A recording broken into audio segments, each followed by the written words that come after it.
In last week's video, I shared with you that DJI had sent me their Power 1000 lithium phosphate battery. I did an unboxing and I reviewed my impressions in that video. In this video, I'm going to share with you ways that you could put power into the battery, take it out, and more. So stick around.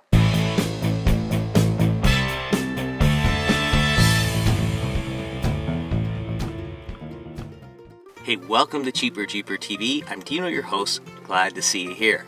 Now, in last week's video, I did a demonstration where I plugged in a bunch of items in every port of this battery to draw power from it to see what would happen. Let's have a look. If it really has all that capacity and power, if it really operates so quiet, and if it really does charge and recharge so fast, what would happen? If I plug in my MacBook Pro, my rechargeable lithium battery for my hand tools, my iPhone 15 Pro Max, my remote controller for my drone, 3 drone batteries, and my wife's MacBook Air, and my Iceco 12-volt refrigerator. Well,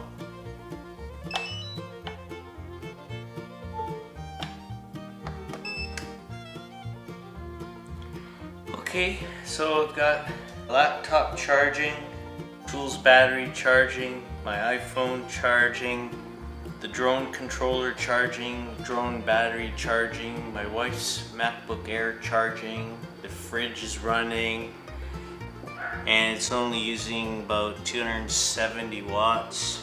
Let's try plugging in a hairdryer.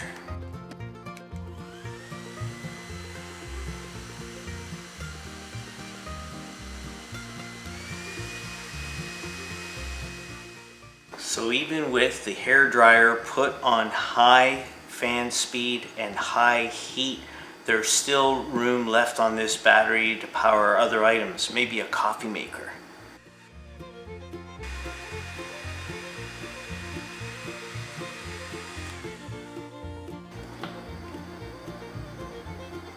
So you can see from that demonstration, this battery is quite capable of handling a lot of power draw from it. And as I explained last time, 2600 watts of sustained output can be maintained with this battery. That's pretty impressive.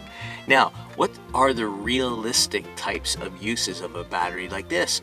Well, just last week I was away on my annual Algoma fly fishing trip. I made a video of that trip right here, as you can see. If you're interested, there will be a link to this in the description, but let's talk about the battery. I had it with me on that trip. That was a 6-day trip.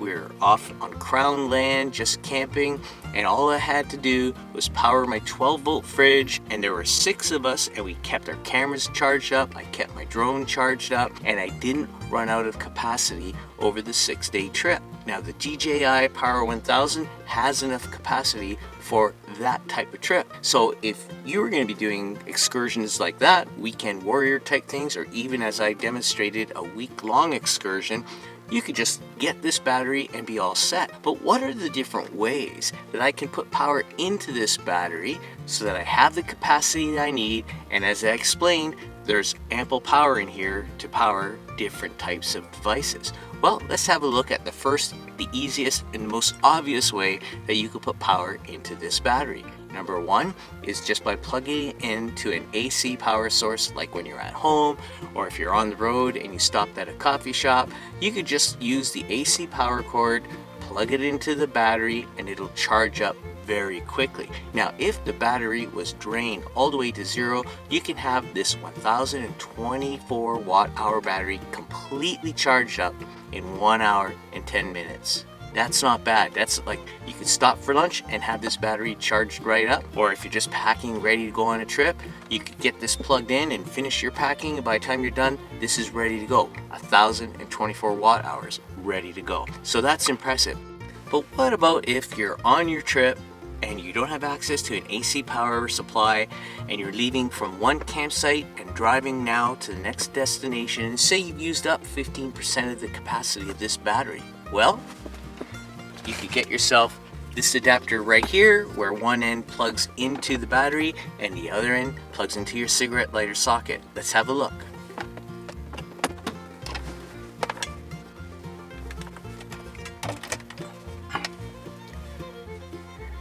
So as you can see here, I'm plugged in and the indicator shows me in just over an hour I'll have the battery topped up to full while I'm driving to our next destination.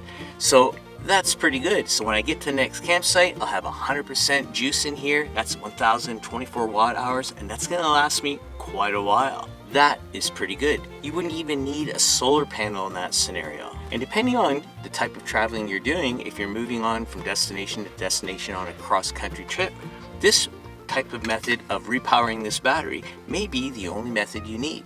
But what about, for example, if you're going to be staying at a destination a little bit longer than just for a few days?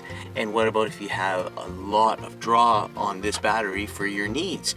And if you don't have access to an AC power port and you're not going to be driving, there's this method. You can use solar panels. I happen to have the DJI Solar Saga 100 watt panels, 2 of them, and they have the barrel connectors on the end. No matter which panels you use and whatever connectors they have on the end, you'll need to connect them to the mppt solar power controller that you see here, and it has an XT60 connector. So then all you have to do for the panels that you have is make sure that you have the proper adapter to connect your solar panel to the mppt solar controller. Here are the adapter cables for the Solar Saga 100 panels, and I'll talk more about this in the tips segment of this video, but let's see how they do.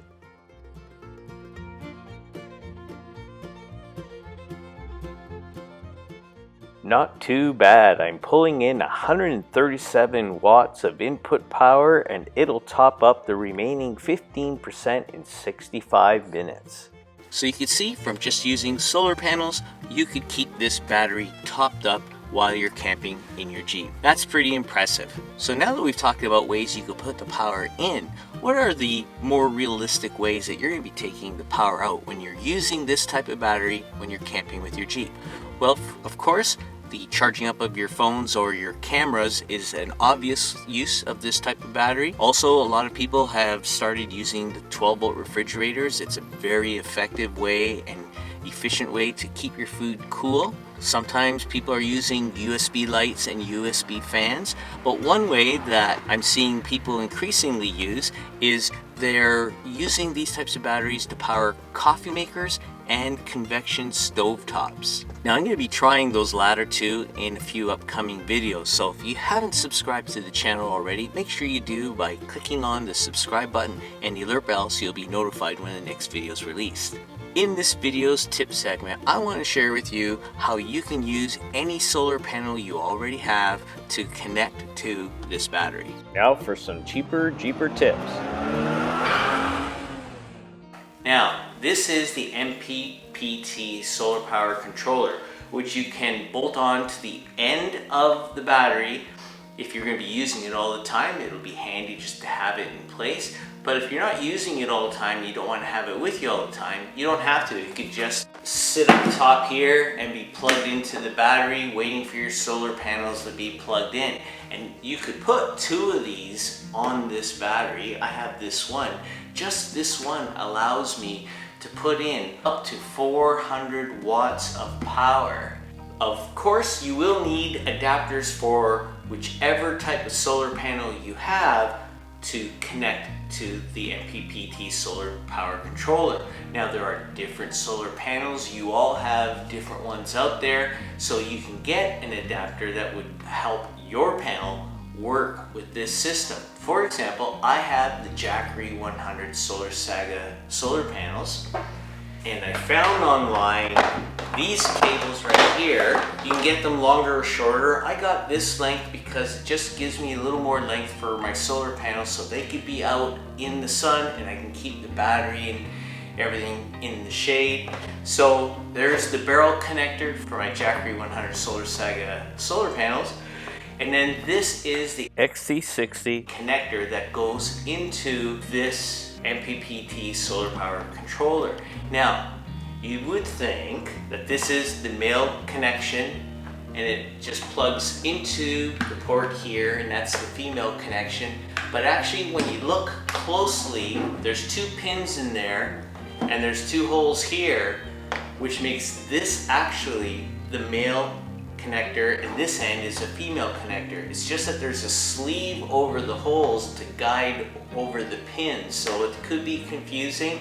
So make sure you know what you're doing when you order the connection for your solar panels. If you have the Jackery 500, I'll have a link to this one in the description section, and I'll have some other ones for other types of connectors that people use as well.